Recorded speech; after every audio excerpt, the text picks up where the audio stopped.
Rich and Caitlin asked me to open today's celebration of Aidan's life. On behalf of Rich and Caitlin and Emmett, I want to thank you so much for being here today and for supporting our family during this tragic time. They've invited us here today to remember and celebrate Aidan in community. Their intention is to create a space to share the things that Aidan really loved with the people he loved. Before we begin the ceremony, we want to take a moment to recognize the great loss of young lives that we have felt in our small and overlapping circles this summer. In particular, we name and remember Aidan's Berkeley High classmates, Ross Schultz, Dixie Lewis, Carrie Reed, and Eli Kane.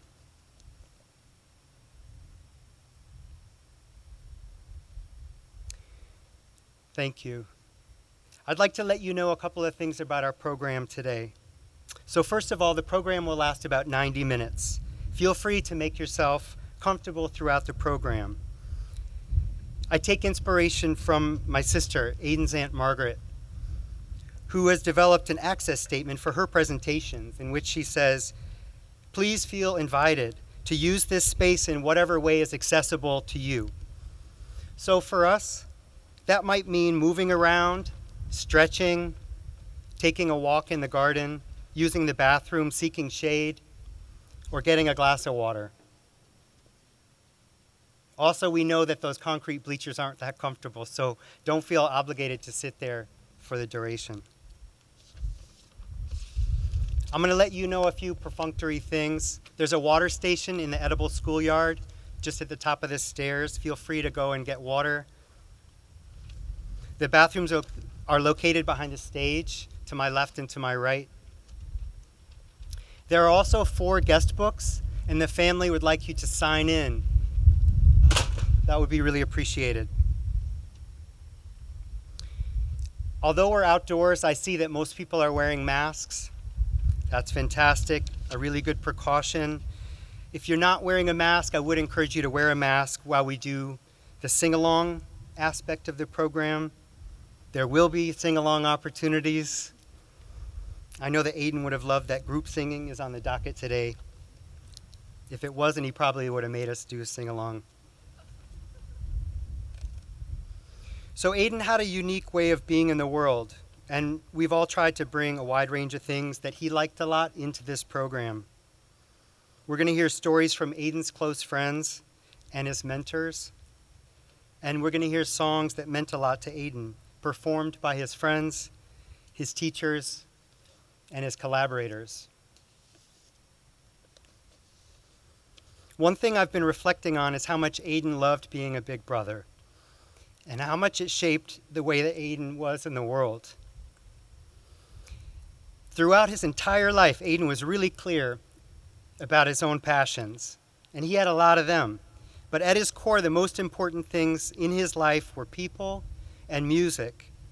So it feels fitting to remember him today with stories and with songs. As many of you probably know as well, Aidan was passionate about ultimate, and ultimate frisbee is well represented here today. As much as we would have liked to organize a pickup game on the field down there, we couldn't fit it in the program, so we hope you understand that. It also feels right to do this at King's School, which is not only a place that was important to Aidan and where Aidan met so many great friends, but also a center of community that's important for the family. Afterwards, there will be a reception with food and drink and music in the Edible Schoolyard, which is right there above the amphitheater. Please make a point of joining us. I'd like to take a moment to consider Aidan's many circles. Aidan was really, truly lucky to have the beautiful family and relationships that he did have. I want to take a moment to acknowledge Aidan's family, Rich and Caitlin, his parents, and Emmett, his brother, Rick, Mary, John, and Fiona. Aidan called you Grandpa, granny, grandpa, and grandma. Aidan's aunts Margaret and Jenny, and your spouses Jonna and David. Aidan's granduncle and grandaunt, Johnny and Medica, and his cousin David Ilmar.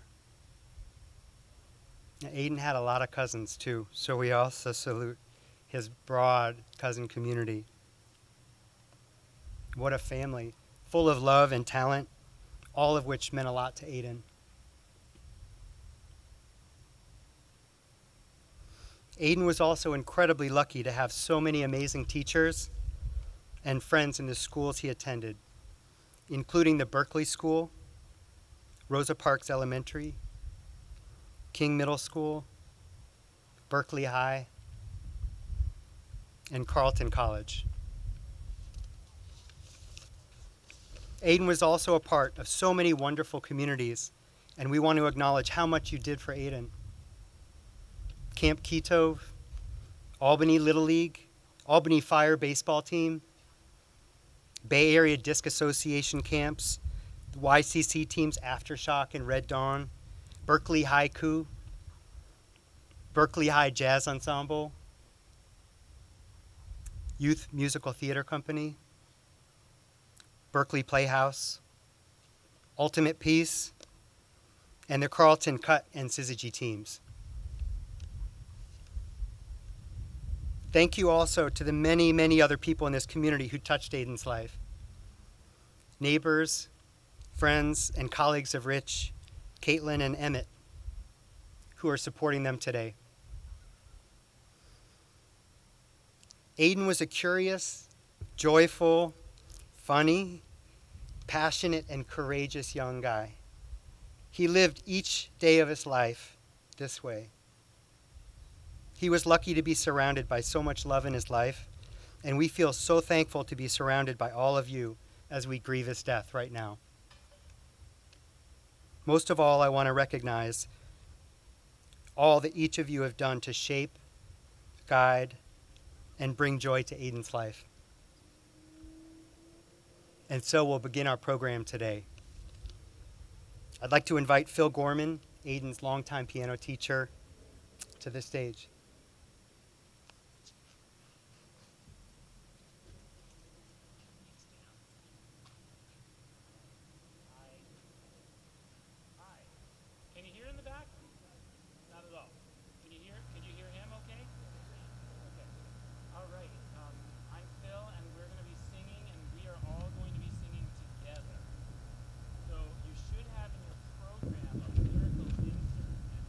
Debbie and Eliana, if you can join.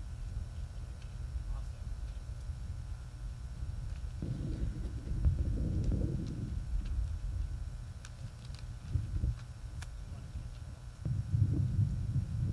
Okay, so Aidan.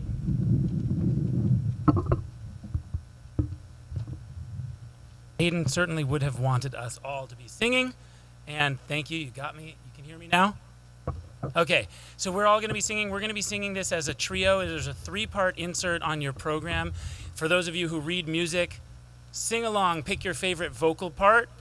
This is a song that the Price family sang they grew up with. How can I keep from singing? And if you don't know the melody, I hope you pick it up quickly. And if you don't hit the right notes, that's okay. And at the end of the program, we'll have an opportunity to do more of this. And I know that despite the tragedy, oh my gosh, I know Aidan would want us to keep singing. So here's how actually I have no idea what a G is. Does anybody know what G is? Wow, you're good. All right, so we're gonna sing How Can I Keep From Singing? And we're going to repeat the first verse at the end of the 3. So one extra repeat.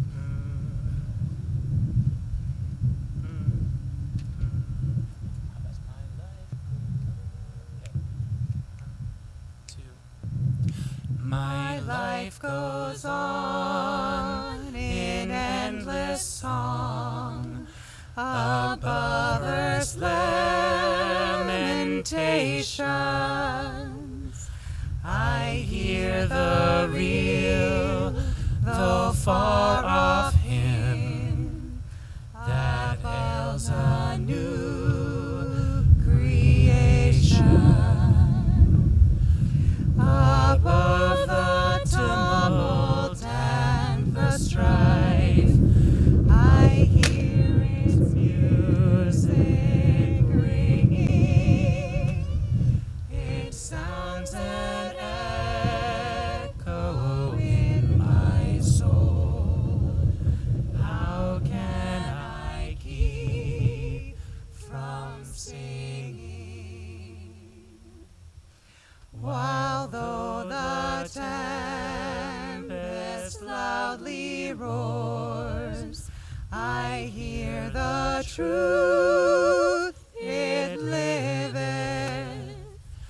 And though the darkness round me close, songs in the night it giveth.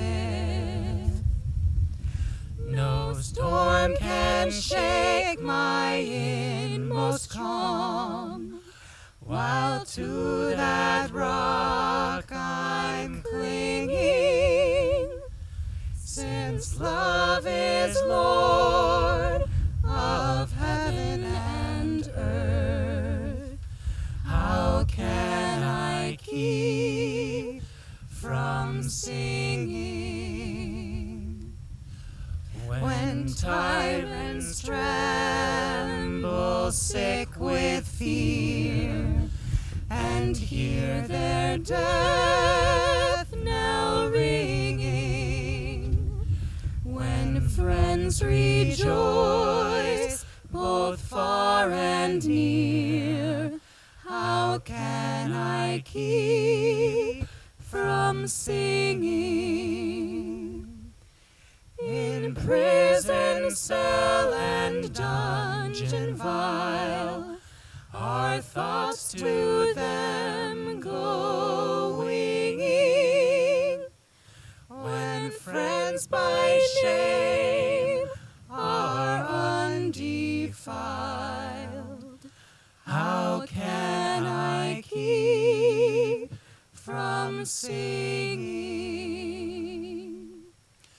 My life goes on in endless song above earth's lamentations. I hear the real, though far off hymn that hails a new creation.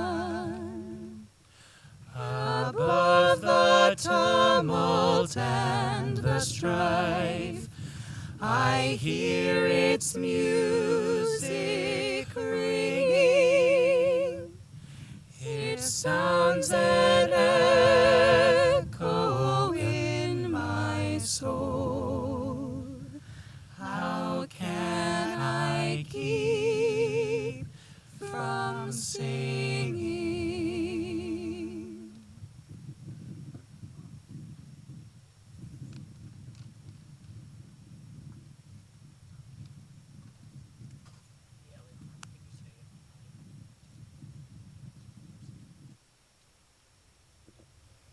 Hi everyone.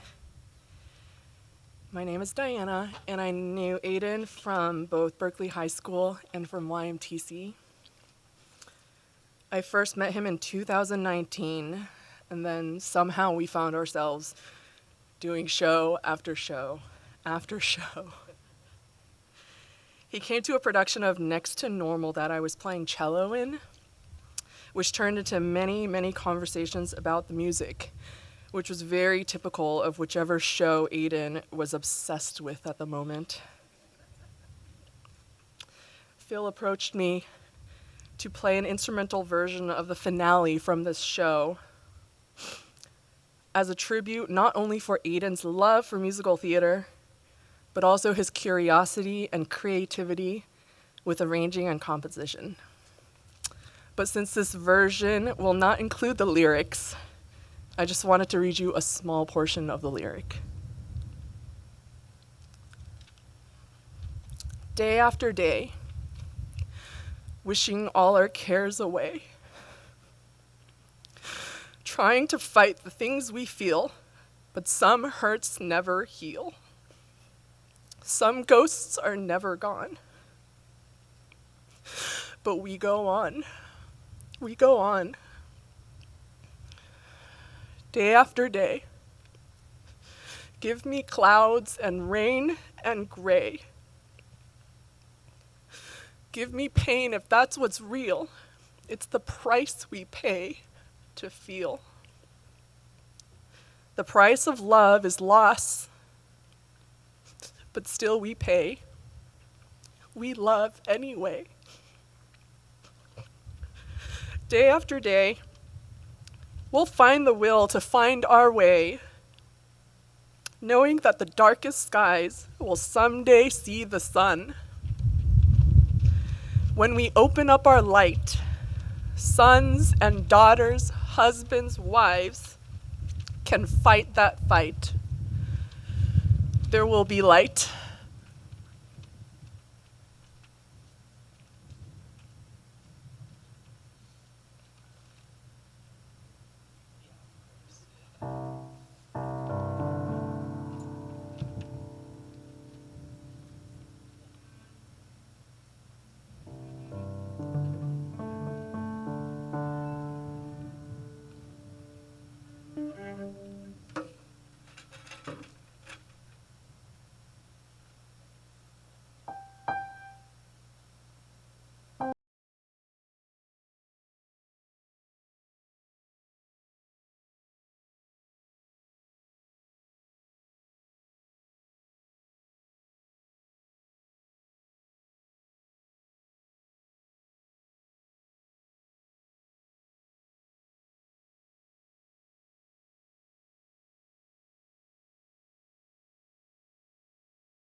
Hi. So we have a little addition to the program, a little last-minute addition. Did you want to? Sure. So this is an arrangement that Aidan created, and he created it for us to sing, and he never heard it. And gosh, I had some things to say. It's a compilation of 2 musical theater songs, and Aidan cleverly called it "When There's No One Is Alone." So some of you will know what songs they are. And it felt fitting to sing this today. We, as Uma said, it's an addition, but as we were learning it, we could really feel Aidan's presence, and we could feel him laughing at us when we got the harmonies wrong, and but just mainly he was such a brilliant musician and composer, which all of you know, but he's here in this song, and that's really why we wanted to sing it. Yeah.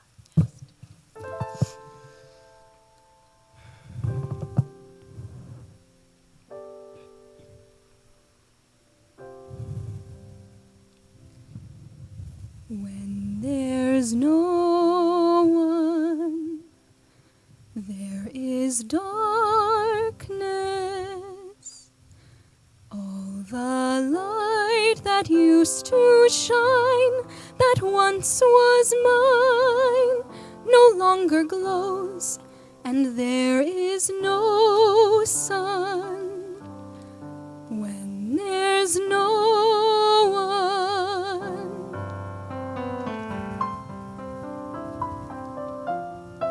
when the song dies, Mother cannot guide you. there is silence. Now you're on your own. And the tune that Only filled me my beside days you. no longer plays. Still, you're The not room is still, alone. and No I one is hear alone. long Believe sighs. me, no one The is song alone. dies. People make mistakes. Fathers, Mothers, people make mistakes. Holding to their own. thinking they're alone. Honor their mistakes. Everybody makes one another's terrible mistakes. Witches can be right. Giants can be good. You decide what's right. You decide what's good things, right things. Was I so foolish to think I could pray when there's only one chance I can save Things, you? right things. I gave you life, I can take it away. Let the shadows descend like a knife. But when I am all alone, You're not alone. will I cry, Carrie? Believe me. Oh, my Carrie. Truly, no one is alone. Who will hold me when there's no one? When the smiles I used to see are not for me, what will I do? Nobody's told me.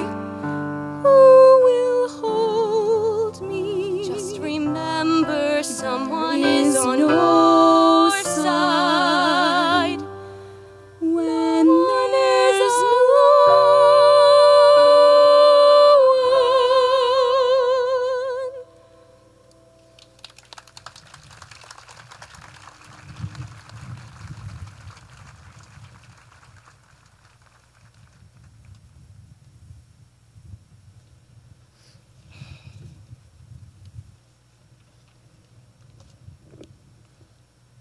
All right, hi everyone.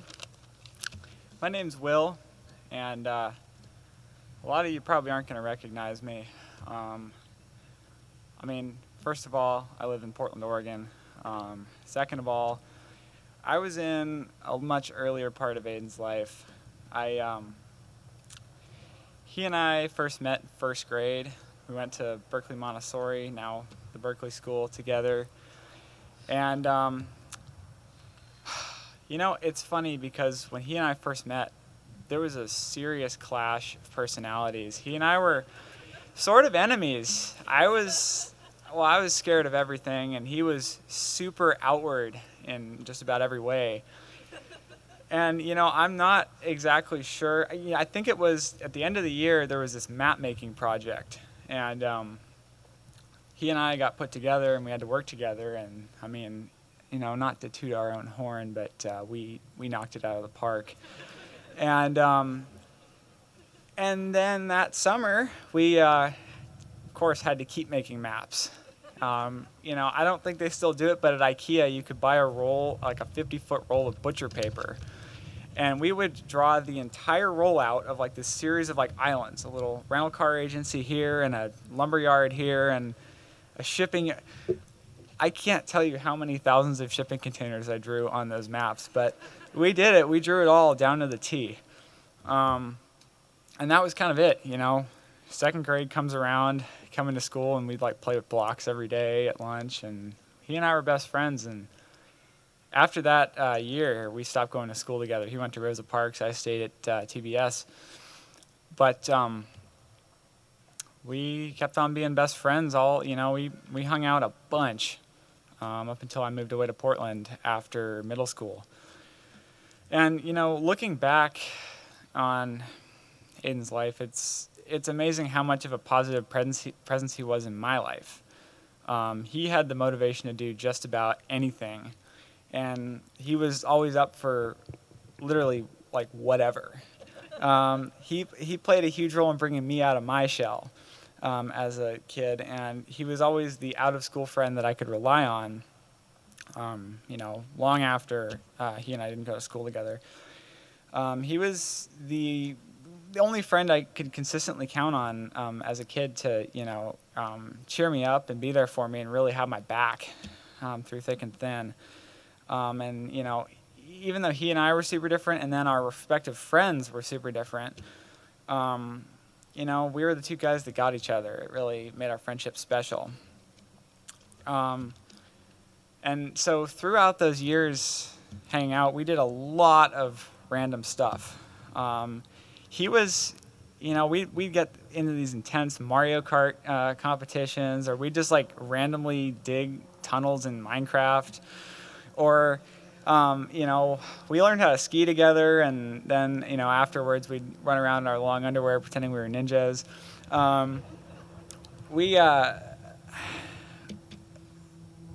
He was the guy who would mix all the sodas together in the soda machine, and, he and I would go to, the jungle out in Concord and, play in the ball pit and stuff, living our best, 6-year-old life, except we were 12. It was just it was that pure friendship, you have a sleepover, and then the next day, oh, Mom, can we stay another night, and then, we'd come off a 4-day Minecraft and, sugar bender. But, yeah, that was the Aidan I knew, and even though, he and I were in each other's first band together at Bandworks when we were in 5th grade. He was the keyboard player, I was the drummer, and he's come a long way since playing Metallica and AC/DC with me. I wasn't friends with the Aidan who was an incredible athlete or an incredible musician. That wasn't the Aidan I knew. The Aidan I knew was the utter goofball that just, words can't even describe how much of a kook that kid was. So I have a lot of really, really great memories about that. And my last time I saw him was when he came up. He was my first visitor in Portland. And he and I ate voodoo donuts in the pouring down rain after standing in line for an hour and a half. And then we rode one of those Surrey bikes that, block up the street and stuff. But that was him. And, I hadn't seen him in a few years, obviously. We're both in college. And I hadn't corresponded with him in a long time, but just a fluke, random incident. He and I caught up over text somewhat about 3 months ago, just completely out of the blue, and it was real. I'm really thankful for that in the end.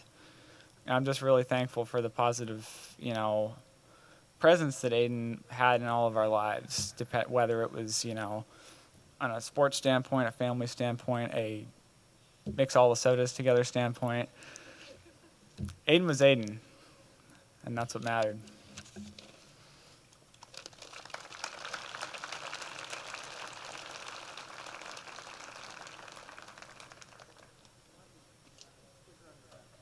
That's a for sale cheap sign.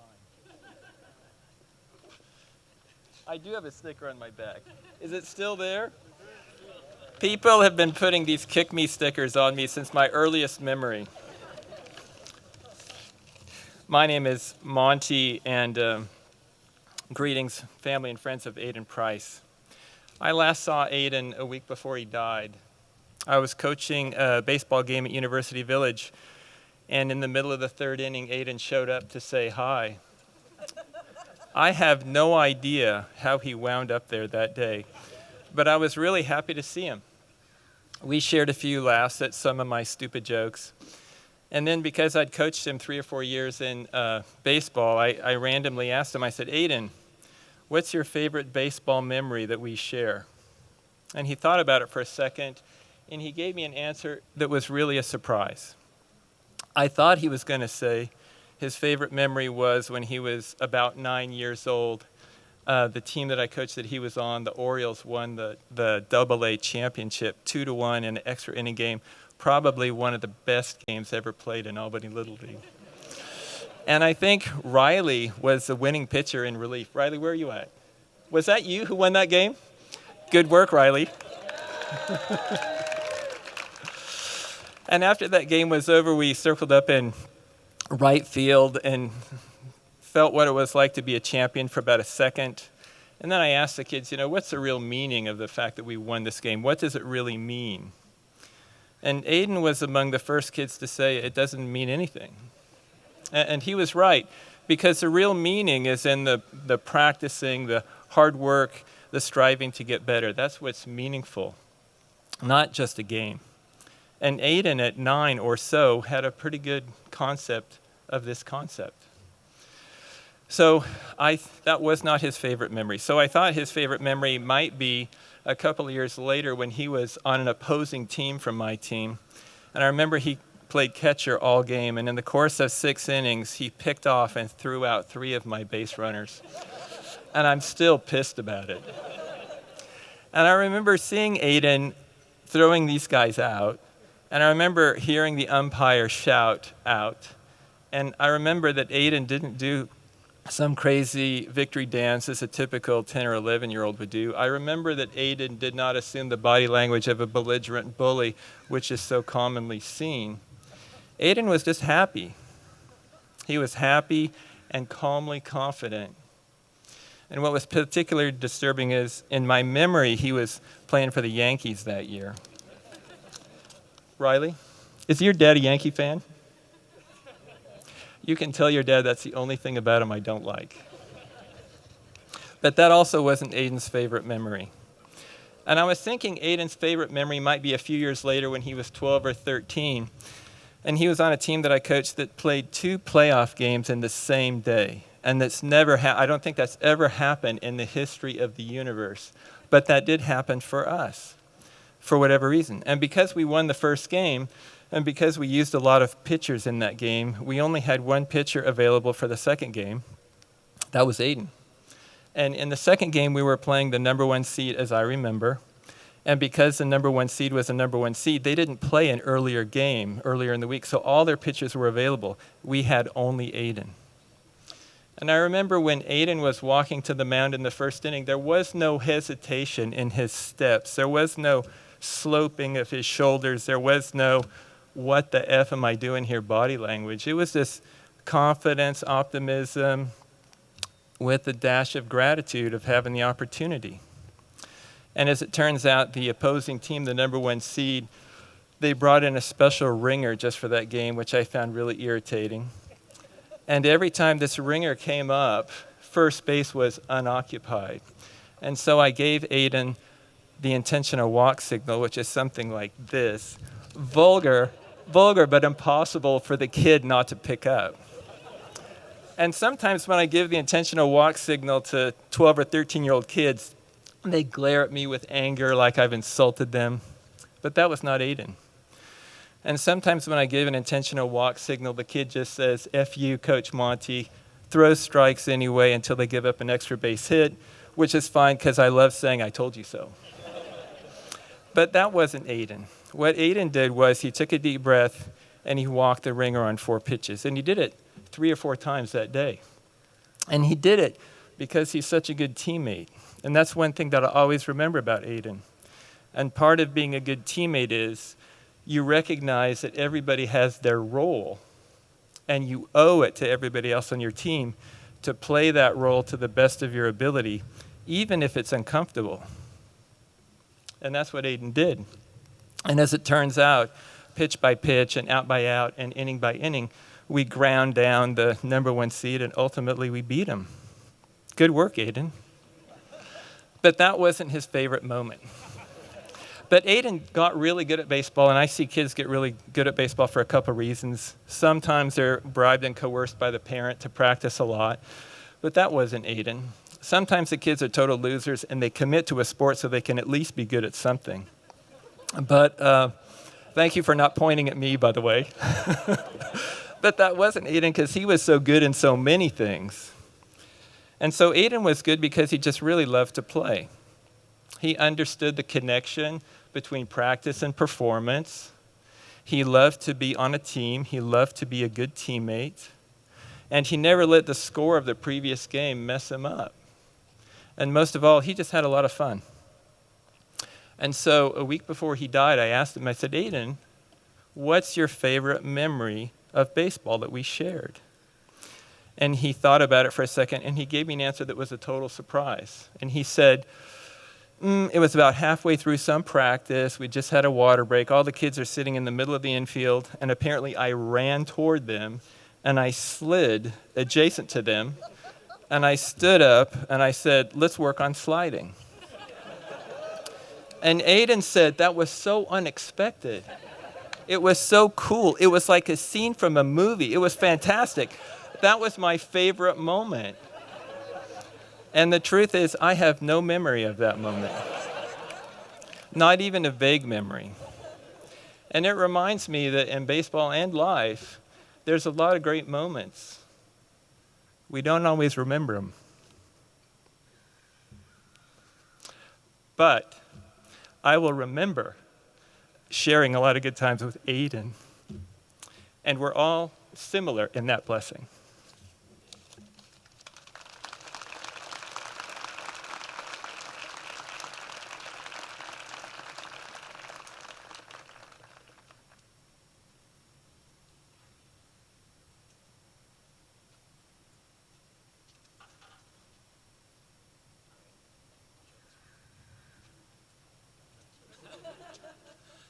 Okay, we'll call this the speaking mic. I'm going to speak too, but not quite yet. I'm going to play a song that Aidan loved playing with me. It's called The Saga of Harrison Crab Feathers, and I don't know why it's called that, and I don't think Aidan did either, but he definitely liked the name, The Saga of Harrison Crab Feathers. And we studied this one together, and he picked up a lot on the modes and loved it. So here's a quick version for you.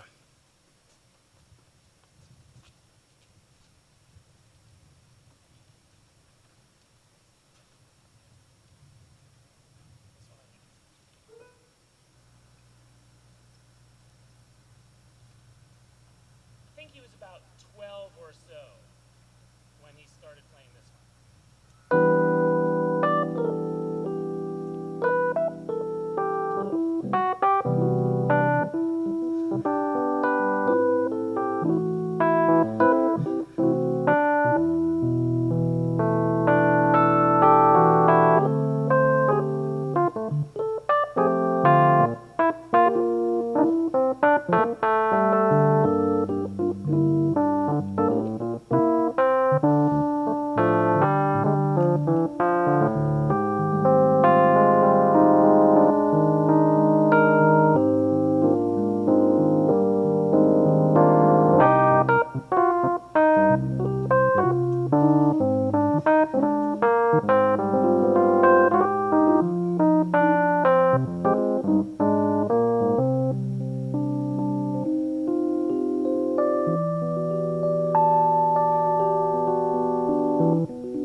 Hello, can everyone hear me?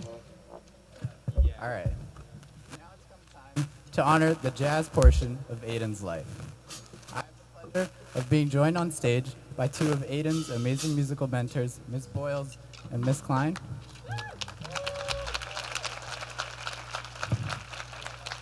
We also have Aidan's fellow musicians, Graham, Lev, and Ben, and Pepe, special guest, joining us. Okay.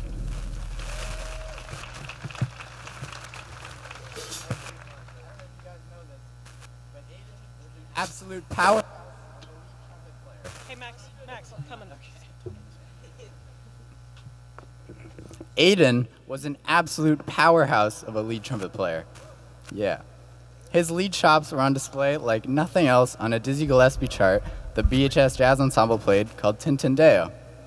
There were many times when he would come in with his screaming lead part, and everyone in the band would turn around and look at him in awe, and we'd all miss our entrance. And in my arrangement, I had to take it down a fourth, because I can't play as high as Aidan, so I don't crack all the notes.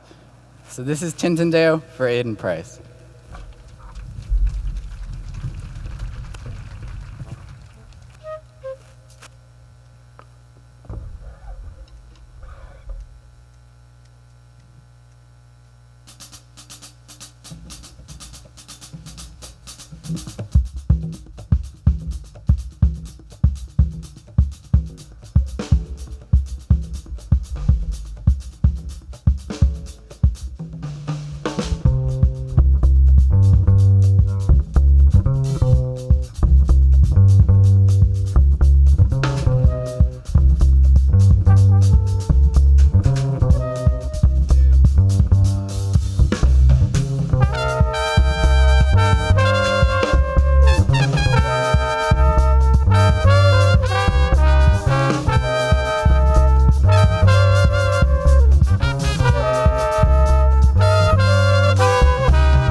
My name's Isaiah.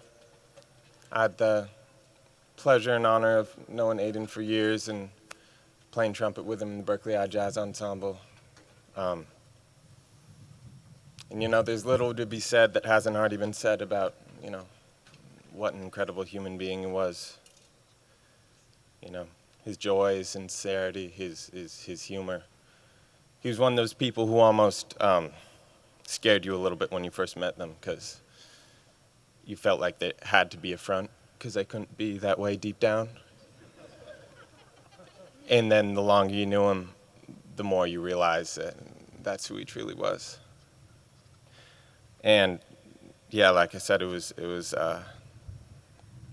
such a blessing that I got to spend so much of my time with him in the trumpet section, in the jazz ensemble, because, you know, the arts and music is unfortunately a realm where so often the truth and the joy and the intention and the reason for creating art in the first place is sullied and soiled and distracted by ego.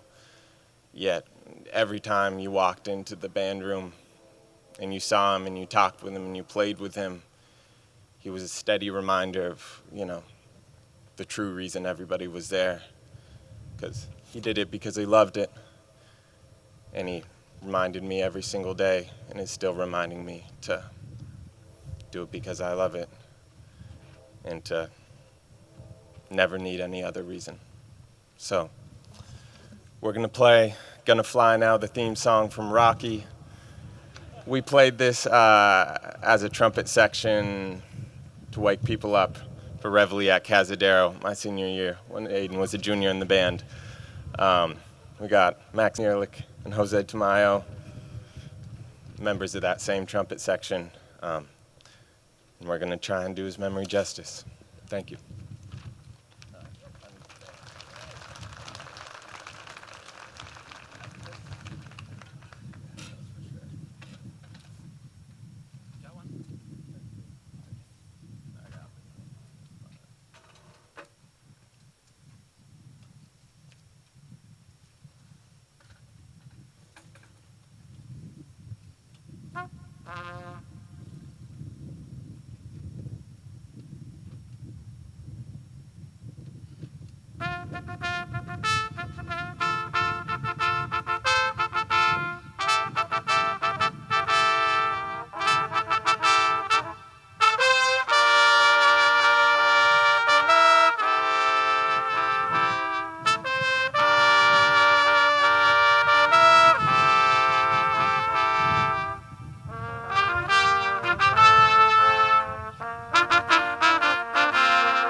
Man, dealing with the wind here. All right. So I'm Phil Gorman. I was Aidan's piano teacher for a long time, through high school graduation. And it started way back in the summer of 2006 when I was wrapping up my 20th summer at Camp Kitov. And he was just finishing his first as a 5-year-old Rishonim. And Rich and Caitlin said, sure, you can try giving my little 5-year-old piano lessons, when I announced that I was going to start a mobile piano teaching thing. And we started taking lessons together, and of course also started a relationship that proved meaningful to both of us. At first, Aidan was just like any other 5-year-old piano student. He could not sit still at all. I remember that was a big struggle for him at first. Squirming was not a struggle, but he did love to play the elephants, boom, boom, boom, on the low end of the piano, and the tweet, tweet, tweets of the right hand. That's, I remember very clearly from his first couple lessons. Pretty soon he figured out the difference between a quarter note and a half note, and then playing all 5 fingers for C, D, E, F, G, and then I figured out that he was actually really talented and had a great ear, and was really fun to be with and to teach. So we started doing ear training work with our shared Camp Kitov repertoire, and he figured out his 1-4-5 chords, and we had these 1-4-5 drills, and he learned all his keys, and he was so good at understanding all of the music theory I was giving him. I said, this is my perfect student, this is my kind of kid, because I geek out on music theory, and so did Aidan, even as a little kid. And we actually had a lot in common, not just music theory. But I did share my interests, of course, with him, my musical interests, and he picked up on all of them. There was jazz piano. He got interested in musical theater over the years, even doing musical direction. And he grabbed that trumpet, like I can do as my second instrument. I think it was my suggestion that he played trumpet because he had broken his arm. And we couldn't do piano lessons for a while, maybe his hand. And so I said, hey, you can kind of play trumpet with just one hand. So we didn't actually stop lessons. We just kind of switched instruments and did some more music theory and ear training for a while. I'm not sure that's right, but you're nodding, so thought it might have been a fake memory. But okay, eventually he also shared my musical passions for composing and arranging, as you heard earlier, one of his arrangements. I showed him Sibelius, and he ran with it. Just started notating absolutely everything. And so all of these shared interests musically made our relationship really special. But for me, the craziest thing was, over many, many years, he started sounding like I did on the piano. Like, really, everyone's got their own style, but Aidan was like playing like me. And he learned my left-hand bass licks and my octave rock style, or the whatever. There were times when I couldn't tell if it was me or Aidan playing when I heard a recording. And sometimes he sat there in my room playing piano, and I just like, this is me playing. So he was my musical reflection in so many ways. And he was my buddy.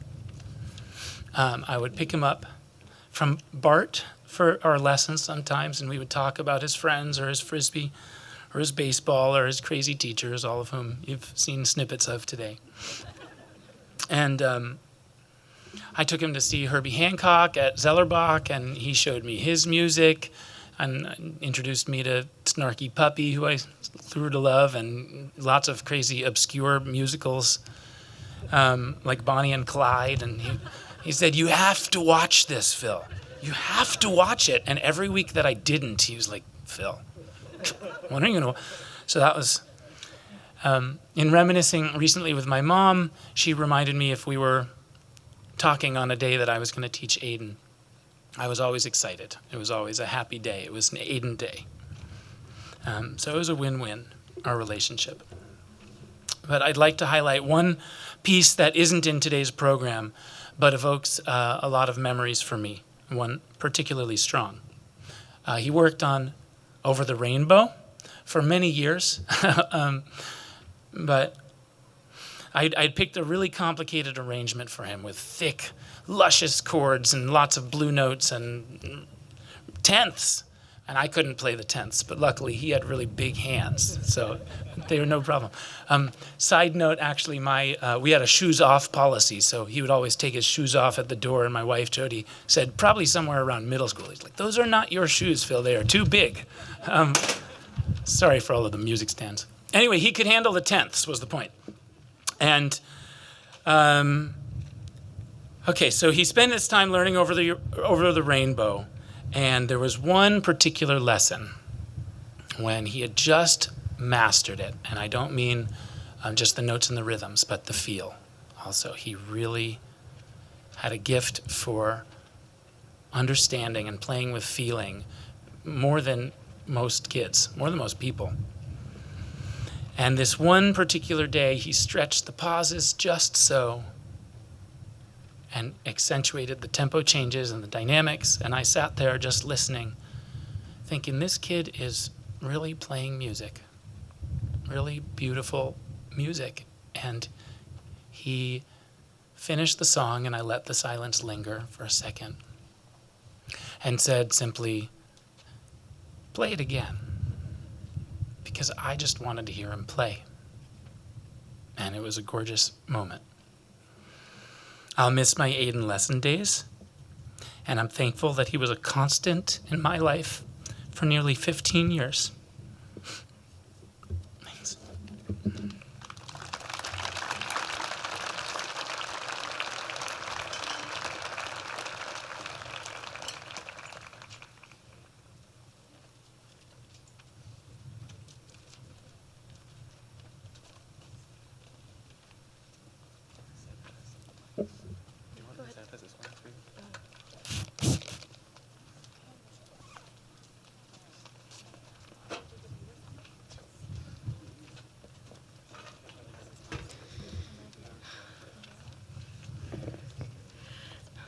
Okay, hi. I'm Uma. First of all, I wanted to say that we are just always so shocked at how talented all of Aidan's friends were. I mean, like, you have to be a genius and be really talented to have so many friends that are geniuses and talented, but, like, it's ridiculous. I've never met this many talented people in my entire life. Anyway,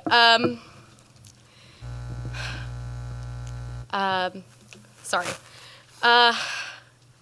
Me and Aidan dated in high school, but he was also my best friend and, most importantly, my creative partner. Maybe not most importantly, but one of the important things was that he was my creative partner.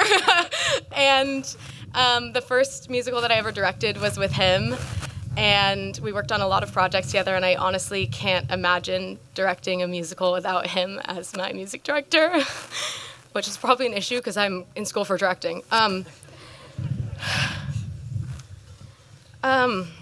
Yeah, so the first song that we'll be doing is I'll Cover You Reprise.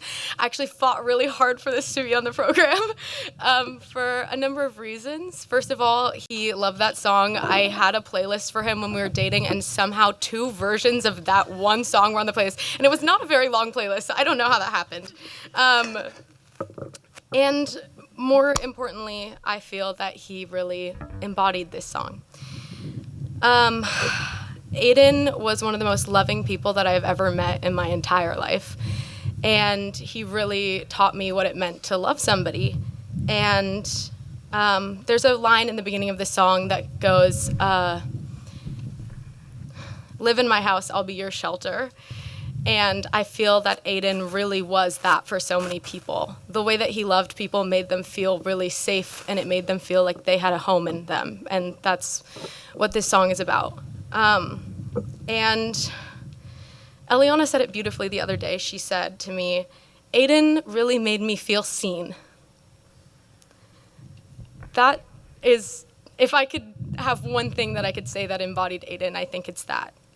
We've talked a lot about how he's goofy and silly, but there was a part of him that was so genuine and true. And I think the reason that he touched so many people's hearts is because he really saw people for who they are and loved and accepted them completely as they were. And I don't think a lot of people can really do that the way that he did. So anyway, this song is our little community's thank you to Aidan for seeing us.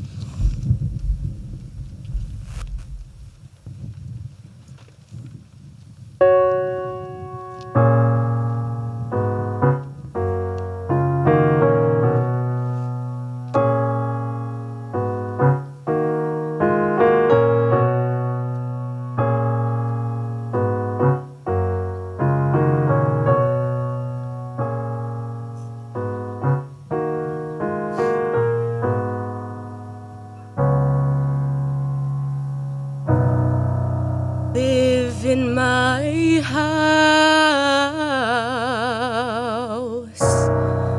I'll be your shelter. Just pay me back with 1,000 kisses. Be my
Is this mic? Okay, it is on. Whew.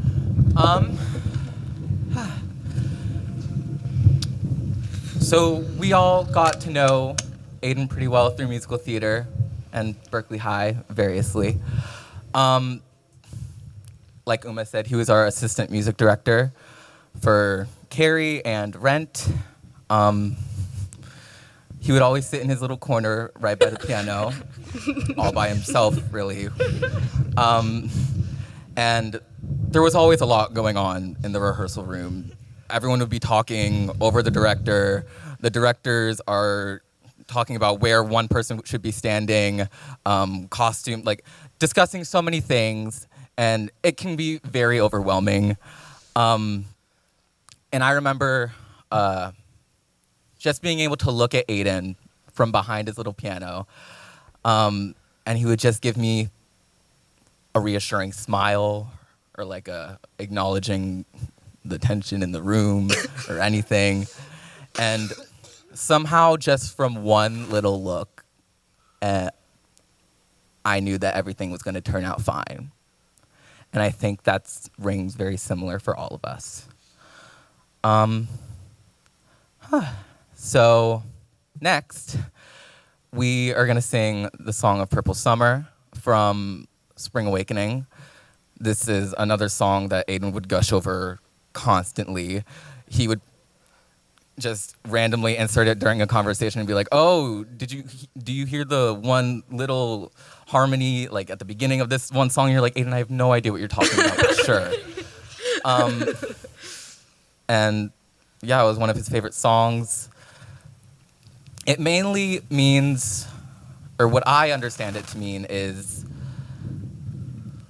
even through hard times and sad times, things will always turn good again. Yes. And that's pretty much it.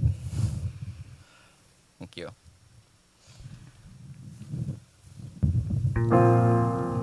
Listen to what's in the heart of a child, a song so big and one so small. Soon you will hear where beauty lies. You'll hear and you'll recall. Sadness, the doubt, all the loss, the grief belongs to some play from the past, as the child leads the way to a dream, a belief, a time of hope through the land. Summer's day, a mother sings a song of purple summer through the heart of everything. And heaven waits, so close it seems, to show her child the wonders of a world beyond her dreams. The earth will wave with corn. The day so wide, so warm, and mares will neigh with stallions that they made, foals they born, and all shall know the wonder of purple summer.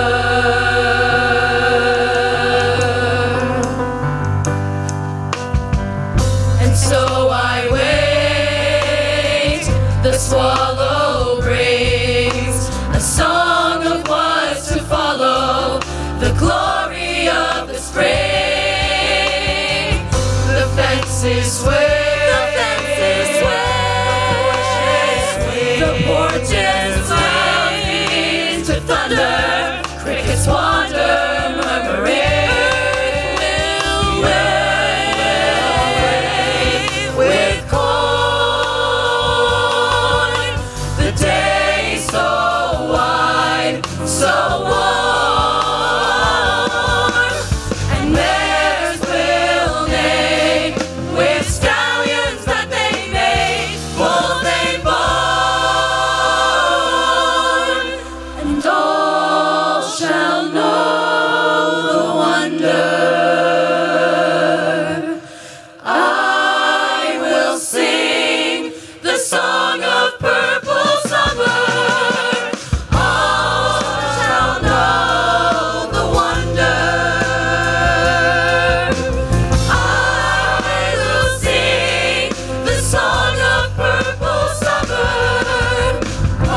Since we played for Berkeley Haiku, we have a haiku for you. Absolute legend. Lifting us with every word. Always in our hearts. Hello, everyone. We were all a close friend group with Aidan throughout high school who met playing Frisbee on Berkeley Haiku, hence the haiku, and some of us starting much earlier. I'm going to introduce everybody. So, Jacob, Leo, and Noah will be talking about the past. Liam and Luca will be talking about the present. And Riley and I will be talking about the future. And this is Aidan Curry and Seth Wells. And since there were two Aidans in our friend group, we often referred to Aidan Price by his last name, Price. So if we say that, that's, yeah.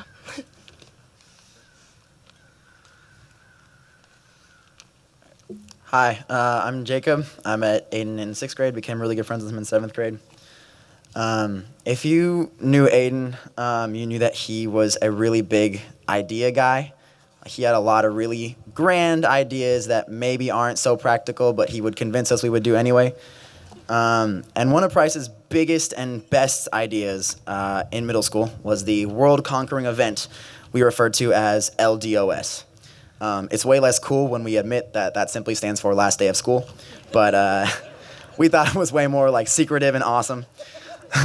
So Price, Curry, Riley, and I, as well as our friends Ivan and Nicholas, spent the last roughly 6 months of middle school planning this enormous adventure of a day, the Friday after graduation, where we've already graduated, so we don't actually have to go to school. They, want you to, but we're not about to do that.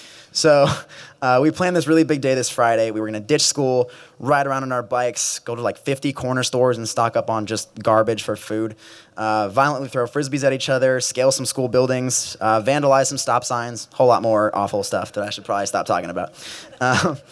To nobody's surprise, Price was the biggest champion of this plan, and like more than like 80% of the ideas were all from him. And though these plans were just beyond ridiculous, Aidan assured us over and over again that they were possible and without a doubt would happen. So when the big day arrived, we all met up at 7:30 at the Safeway by King to stock up on junk food for breakfast and start our day. After roughly an hour of playing high-stakes zombie tag at a toddler daycare we hopped the fence of, Aidan revealed to us that he and Riley had a baseball game they were supposed to be at, and they promptly left. So over the next about 6 hours, the remaining 4 of us sat at Aidan Curry's house, unspeakably bored, trying to find motivation to get things done without Price. Alas, we kind of all just accepted that LDOS had been a massive failure and kind of just sat around for about 4 hours. Riley got back with Aidan around 6 o'clock to find us all moping around and laughing at how pathetic the day was.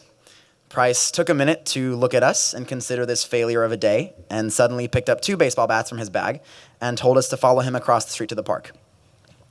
He demonstrated spinning in circles with the bat on our heads to make ourselves incredibly dizzy, and then attempt to run across the baseball field, which none of us did successfully. The sun then began to set, and we brought out our glow-in-the-dark Frisbees, Kickstart energy drinks, which we did make a point to call all of our parents and make sure that was okay to give us that kind of caffeine. And we just wanted to enjoy being kids for one last day before we were officially incoming high schoolers. As we sat on the grass in the dark looking up at the stars, Price told us he had one last surprise for us. He said that now that we were officially adults, it was finally time that we peer pressured Riley into saying fuck.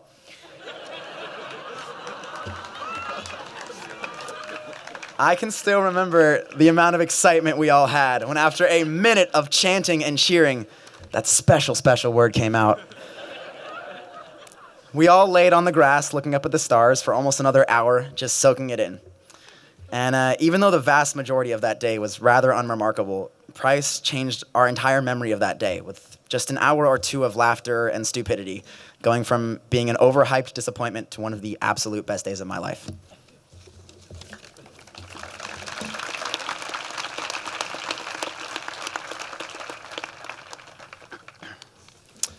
I'm pretty sure the first time I heard Aidan play music was at some Berkeley High Frisbee gathering our sophomore year. He had found the host's piano and started to boisterously play the chords to musical theater songs from an app on his phone, and soon enough, everyone couldn't help but sing along. I had thought that I was a musical theater fan, but from the way the music flowed out of his hands, it was clear that Aidan lived and breathed it. Thus began a truly life-altering friendship for me. I'm realizing that this whole story is about musical theater. I also knew him through Ultimate Frisbee originally, but so you have it. I found myself watching clips from whatever obscure musical he had fallen in love with, and looking over his shoulder as he accompanied the two of us belting out our favorite duets. Then in senior year, during our music theory class that he honestly could have taught, he convinced me to try out for the school musical. I was apprehensive, but he came over to my house to coach me through my audition. My mom tells this story better than I do. From his skills on the keys to his gentle pointers and encouragement, she could tell immediately that he had a gift not just for the piano, but also for music direction. Thanks to him, I made the cast and was luckily able to see that gift firsthand as he helped to shape the spirit of our songs. That's just one thing that was so special about Aidan. He understood so deeply the power of musical theater and music to bring joy and wonder to others, to help others express themselves. His infectious passion helped to show me a different side of myself, a more open, joyous, and loving side. And I will spend the rest of my life thanking him for that and hoping that I can do for others just a fraction of what he did for me. Thank you.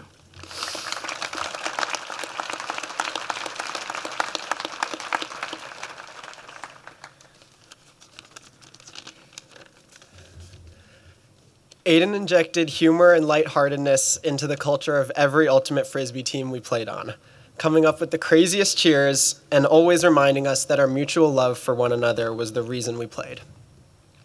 But he wasn't that person who only fools around and resigns themselves to the role of team clown. He was deeply invested in our shared success, balancing focus and humor in every situation. A few quick stories. First was our team meeting the night before quarterfinals at the summer championship tournament. Everyone was a little nervous about our opponent, the Foggy Bottom Boys. Price, always fascinated by language and always random in his sense of humor, decided to call the Foggy Bottom Boys the Misty Butt Men. We all thought this was hilarious, and the next day, we beat the Misty Butt Men by a hair and crushed them in energy and enthusiasm. Second, before one of our games, Price and Curry led a pretty common day-by-day cheer, but they added a spicy introduction. We shall go on to the end, we shall fight in France, we shall fight on the seas and oceans, we shall fight with growing confidence and growing strength in the air, and so on and so forth. It turned out this was taken from a Winston Churchill speech. And finally, one of our team names was Red Dawn, the title of a 1984 film about a communist invasion of the US. Price came up with a perfectly simple call and response cheer. He'd yell bippity boppity, we'd respond, there ain't no property.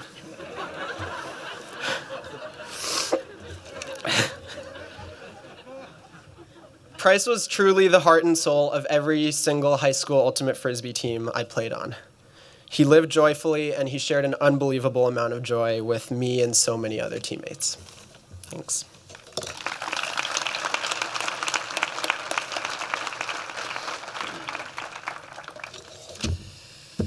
My name's Liam. I'm Luca.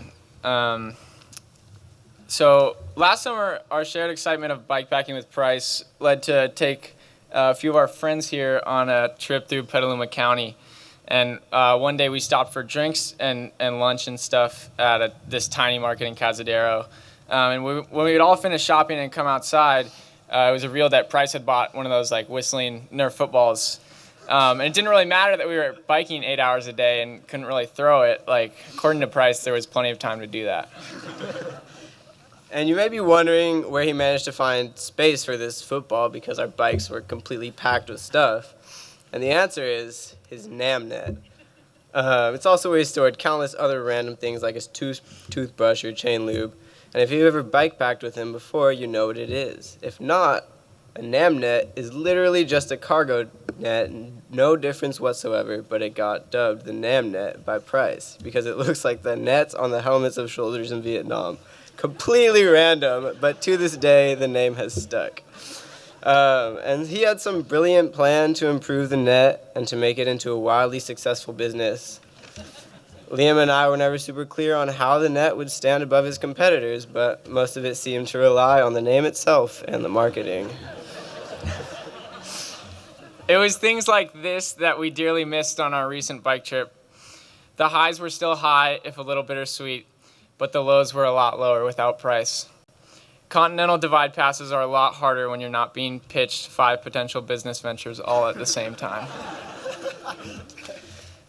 And although Price wasn't physically with us on this trip, we found many reminders of him along the way. Whether it was a butterfly landing on Liam's calf during a particularly tough climb, a mile marker that read 47, which was his jersey number, a stupid joke that you know Price would have laughed at, or a view that was so sick you wish you were there to see it. But perhaps the biggest reminder of them all was that our trip lasted 47 days from the day we left to today when we got back.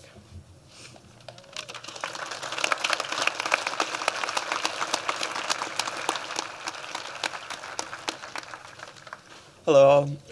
I feel like I should start this off by saying, fuck you, Jacob.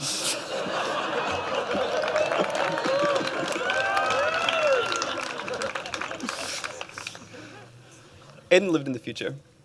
He's always been a man of big plans, as we have already talked about.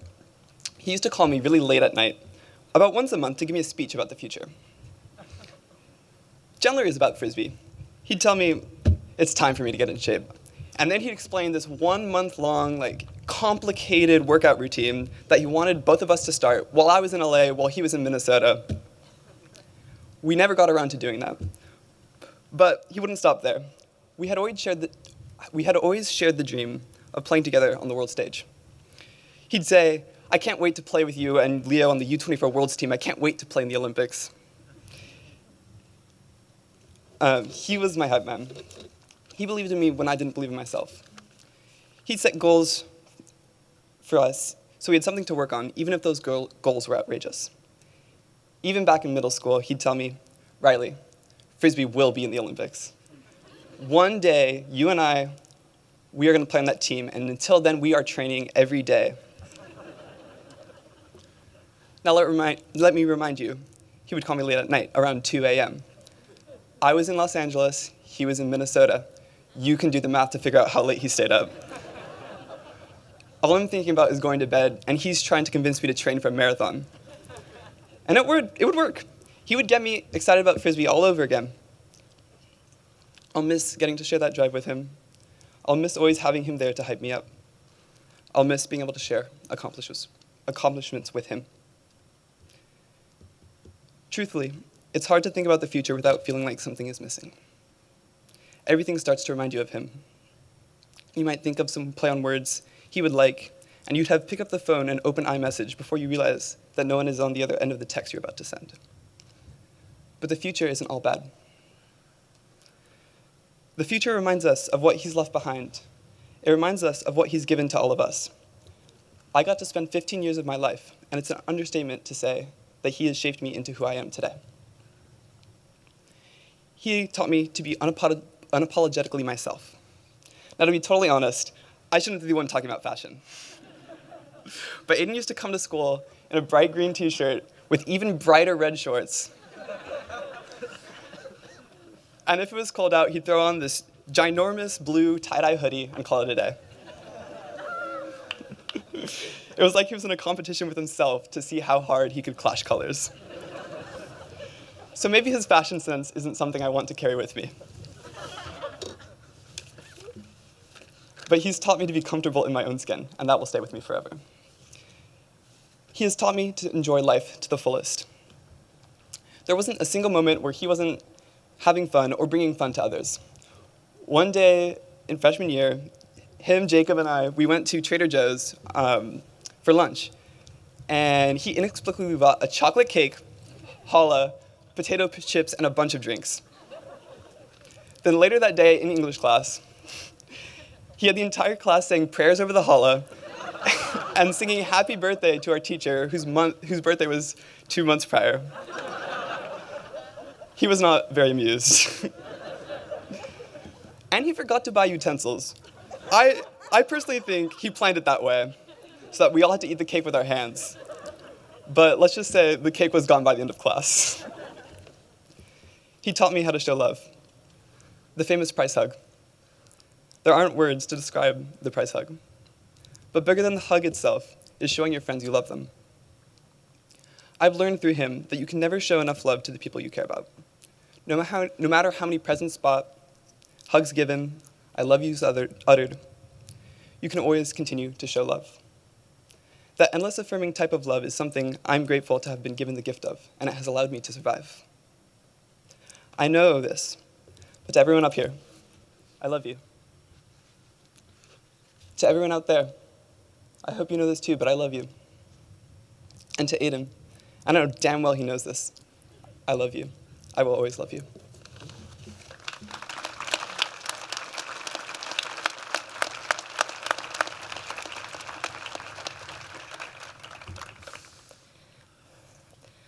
Price's love held our group together. He supported each and every one of us in more ways than I ever knew or realized. When I think about Price, my head flashes with memories, his infectious smile and unbeatable hugs, random activities he came up with out of nowhere, like pouring soapy water on the Berkeley High pole vaulting mat to practice Frisbee layouts. And it was always so much fun. Him and Curry biking me home after practice so I wouldn't have to be alone. Meaningful conversations that challenged my way of thinking, and singing musicals together while he played piano. One thing that Price was really looking forward to doing was having his friends from different parts of his life meet each other. It breaks my heart that what ended up bringing us together was his passing. However, as we've spent time together, it has felt as if Price is there with us. We laugh as we did with him, recalling how he would hype us up for tournaments by leading a call and response down by the bay cheer as we ran our warm-up lap. We joke about his ambitious plans, wishing we could see the final product of Fahrenheit 451, the musical. We smile looking at photos of him in the full blockbuster outfit his Carlton friends bought him for his birthday. Wherever we go, I know that Price's passion for what he loved, authenticity, ridiculousness, fearlessness, and compassion will always be with us.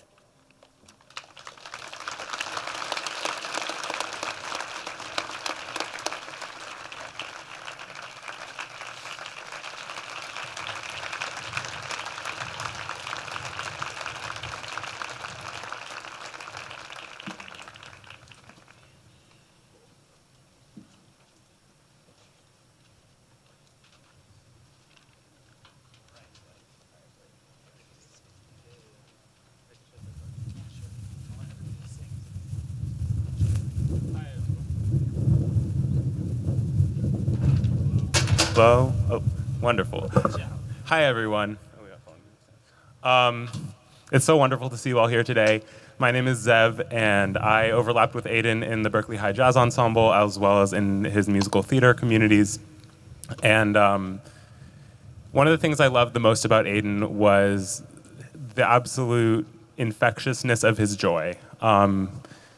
Aidan brought so much joy to all the music that he played, all the conversations he had, all of his jokes. Everything was completely imbued with levity and light. And he led with that, and it was impossible not to feel the same things along with him when you were playing music with him, whether it was performance or just messing around or whether you were just chatting with him.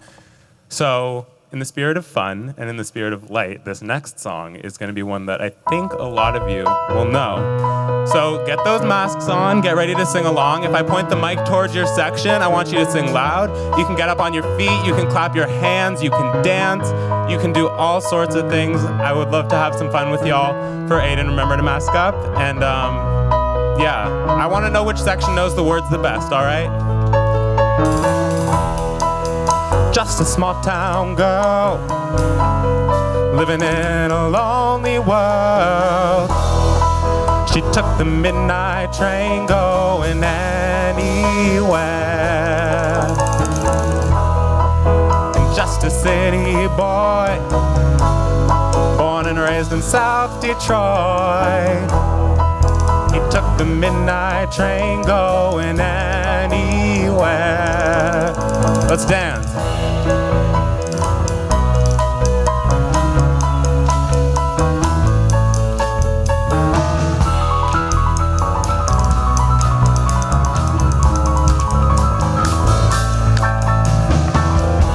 A singer in a smoky room, the smell of wine and cheap perfume.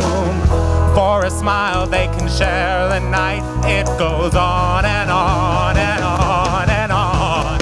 Strangers waiting, the shadows searching in the night. Street light people living just to find emotion, hiding somewhere in the night.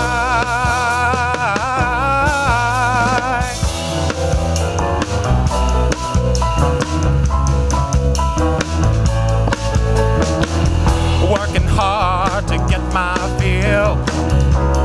Everybody wants a thrill.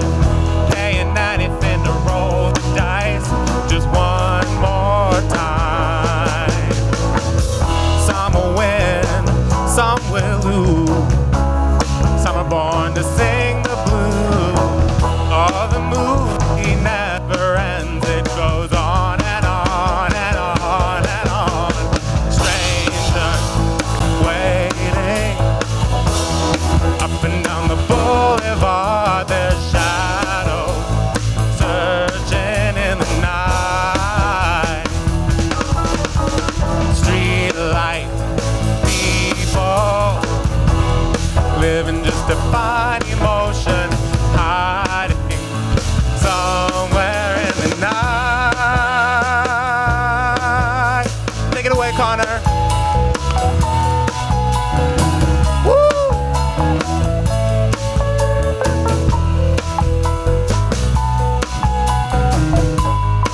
All right, we're gonna see which section knows the chorus best. Ready?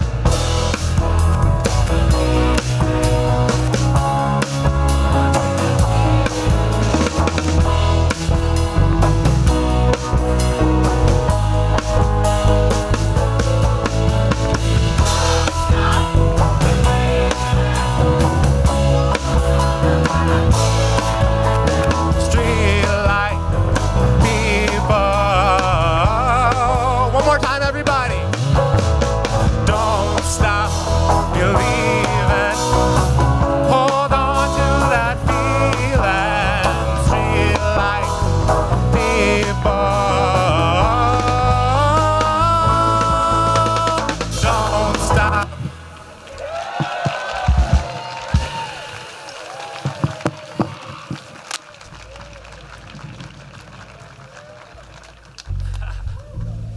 All right. Let's keep it going. Let's keep that energy going. Yeah. Just because we stopped doesn't mean you need to sit down. Yeah. All right. So most of you probably don't know me, and that's because I met Aidan at Carleton College. I was one of his first friends on campus, and a lot of things brought us closer together. You know, from ultimate frisbee to making each other try weird drinks that we mixed at the cafeteria. They were so bad. But, you know, we were so close that we were actually going to room together next year. And one of the things we're most excited about is making music all the time. Because from the very first night I met him, we played music together. And most Friday nights found us crammed inside the one room on campus that housed the only in-tune piano there, just making stuff up as we went. And a lot of what we did was actually either writing our own songs that were all obviously really goofy and abhorrent lyrics, or just picking a song, shouting out a key, and just going and jamming. And Aidan was never angry or frustrated when he had to sit down and explain music theory to me like I was 5.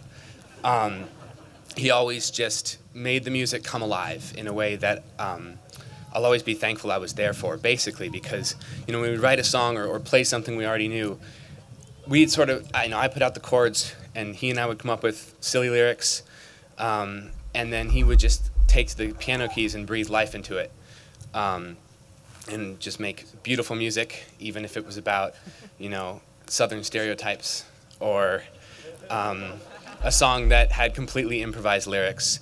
But this song, actually, so Don't Stop Believing, I think, was the last song I played with him, but I think this might have been the first. On that first night, the basement of my dorm, when we first really became friends. So this is Wagon Wheel, one of our favorites.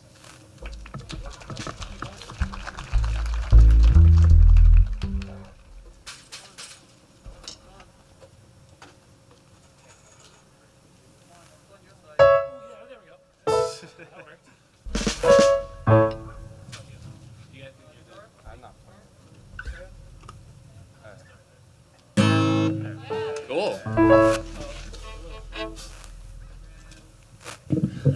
That's all right. Aidan and I were never ever in tune.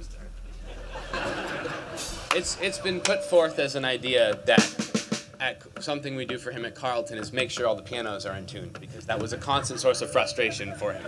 I'd be trying to tune, I'd be like, hey, play me a note, and he plays something, and then he's just like, and yeah. What tempo you want? Ari? I'll count it out.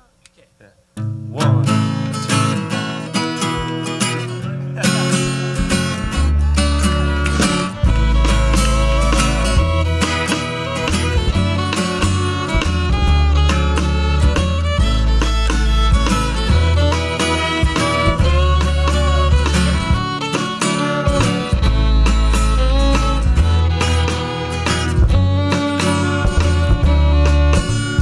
'Heading down south to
Hi. Wow, this is someone way taller than me used this before I did. Okay. I'm gonna take this off. Hi everyone, my name's Kira. I was in the jazz ensemble with Aidan at Berkeley High, and also in the 4 o'clock band with him. That was a great band. Yeah, I feel like so many things that I wanted to say about Aidan have been said, and that's just because he was such a big presence, and his spirit was so full, and everyone knows these things about him. And I wanted to talk about his hugs, because I am definitely a hugger. Those of you who know me, I love to give hugs. And Aidan's hugs he was a big guy, so physically he could just wrap you right up, especially if you're small like me, but also just you would really, really feel it, that he really was putting love into every one of those hugs. And I just feel so much of that love here today, and I've been thinking so much about his hugs, and I know that all of us who are here are carrying that love with us. And I really wish that I could give him a big hug right now, but I know that everyone who he's hugged, you have that, and we all have that. That's not really related to the song, but so yeah. Thank you all for just bringing that love, everyone who's spoken, and I really feel it, and I hope you guys all feel it too. So we're gonna sing "I'll Fly Away," which is a beautiful song, and hopefully you will all sing along. It's on here. Yeah. Okay. Oh, sorry, this is way out of tune. Do you want to tune it? It's okay. All right, whatever. It sounds great. Someday, even when this life is over, I'll fly away to that home on God's celestial shore. I'll fly away. I'll fly away, oh glory. I'll fly away in the morning.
I kind of don't want this to be over, you know, and it's that's kind of, it's a little much. I saw my part was coming back up, and thank you every single person that's here, but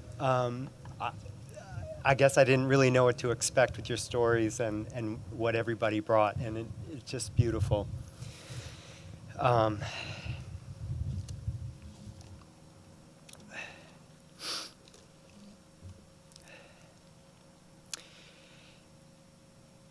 So I was going to tell you a little story, and I think it might pale a bit because some of the stories that I heard today were so funny and smart and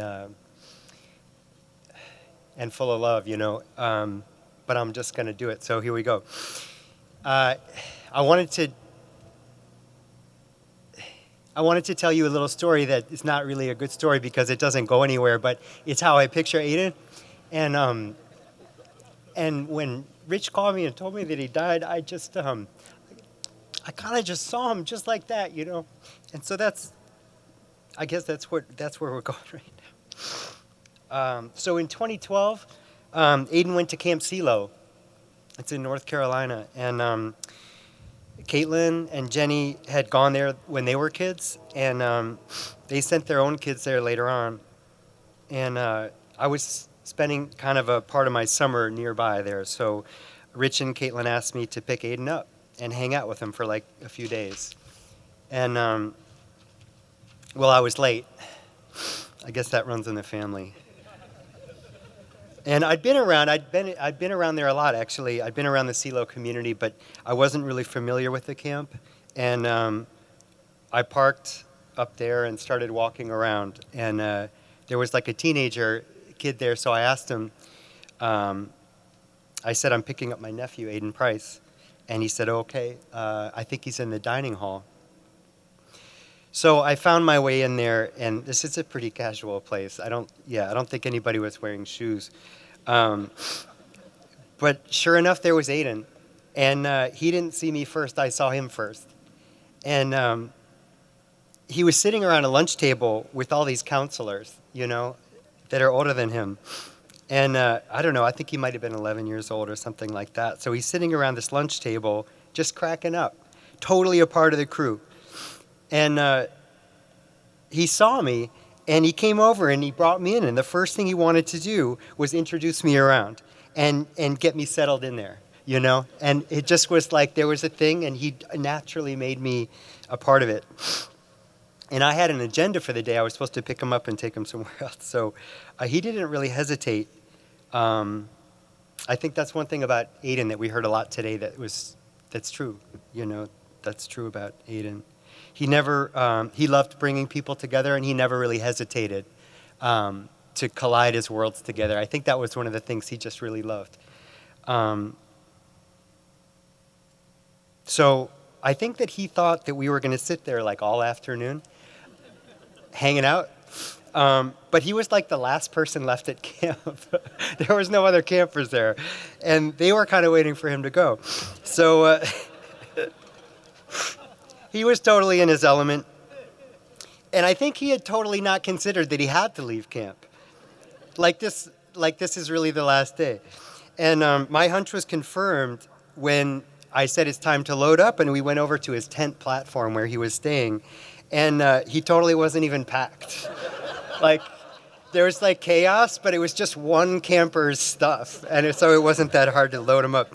And I guess I thought about that and what that looked like. And I guess he was just trying to enjoy it until the very last minute, you know. So recently a friend shared with me the idea that death ends a life, but does not end the relationship. Like all the love that you created with that person is still there, and all the memories that you made with that person are still there. So we have the love, and we have all of those memories. I feel like the thing that I'm trying to work on right now is how to keep the relationship together. Because like anything good, relationships take work. And I feel like what we've done here today, this event, seeing all of you, singing with you, Hearing your music and your stories has reinforced to me how I can keep that relationship with Aidan. I know that my connection to Aidan is in Rich, in Caitlin, and in Emmett. I know it's in my family relationships, and it's in our friendships. I know that it's in each one of you, and it's activated. It's activated when we remember Aidan, when we talk about him, when we laugh together or enjoy something that we know he just loved. And I think that I'm learning that relationship is not really about keeping something alive. You want to, you can't. But it might be a lot more about keeping something in love, keeping something that you love in the light. And I think that's what today really means to me. I think we really just held Aidan in the light, no doubt. So Aidan had this gift, you know. He had a talent for sensing when people around him needed to be lifted up with a joke or a song or a game, spinning your head on a baseball bat. He knew how to bring people together, and he knew how to help people help each other. On behalf of Caitlin, Rich, Emmett, and the entire Patterson Price crew, your presence today has really helped all of us so much. And it seems like Aidan is still bringing people together, us. I wanted to say we're also so thankful for the incredible joy and love and perspective that Aidan brought to all of our lives, and just the way he chose to do everything he did. We believe that Aidan would want us to play more, laugh more, sing more, maybe louder, hug more, and love more. So that's what we're going to do.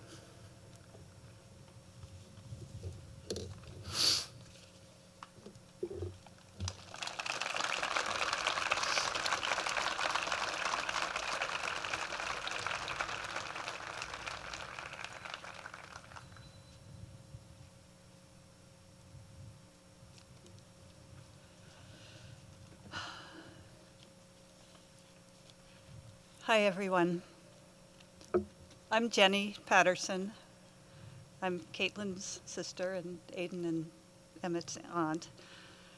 And I can't add much to what Dan said, but we felt Aidan's presence here today, and I just want to say thank you so much on behalf of the Patterson family and the Price family. Thank you for all of you for being here today. And thank you for sharing the stories and the music. This has been so powerful and such an amazing experience. And I feel grateful that we were able to be here. And I just wanted to transition to the next phase of this event, which is the reception in the Edible Schoolyard. And so here's how that will work. At the south end of the Edible Schoolyard, there is food and drink. And at the north end, we'll be having a musical jam session. And we invite you all to join in that and look forward to getting to speak with you. When you're in the garden, please be aware that there are vegetables growing there. And so please watch your step and don't step on the plants. You're also welcome to come back here to the amphitheater or to spread out. And please, please do sign one of the 4 guest books if you haven't done so already. And we'll be here until around 7:45, maybe a little later. So again, on behalf of the Patterson and Price families, thank you so much to all of you for being here. Thank you to all of you who shared stories and music to celebrate Aidan, and those of you who did all of the work behind the scenes to make this event happen. the event was possible because of how the community came together, taking on all kinds of tasks when Rich and Caitlin needed your support and expertise more than ever before. And there are too many of you to name individually, but please, please know how much your efforts have meant to all of Aidan's family members. We also want to thank King Middle School and the Edible Schoolyard for letting us use this space that was so important to Aidan. And finally, we wanted to share that at a later date, we will be planting a fruit tree in Aidan's memory in the Edible Schoolyard. So now, Caitlin and Rich and Emmett are going to walk over and get settled in the reception area for a moment of quiet before everyone else walks over. So I'd like us all to just take a pause before we head on over to the reception and the music jam.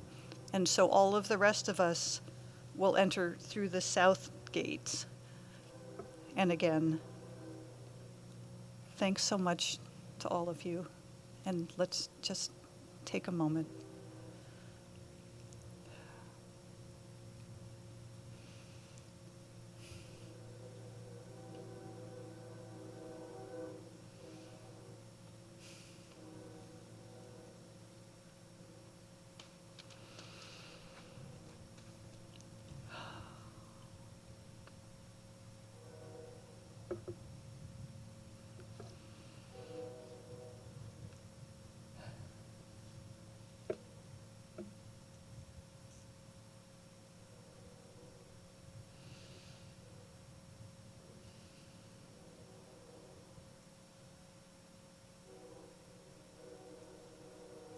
Thank you. Thanks again to all of you. And Phil, is there a little more music we can have? Or is that going to be the jam session?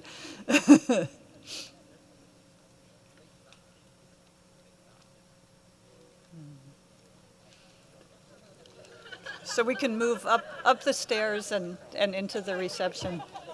Thank you.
Oh, cute.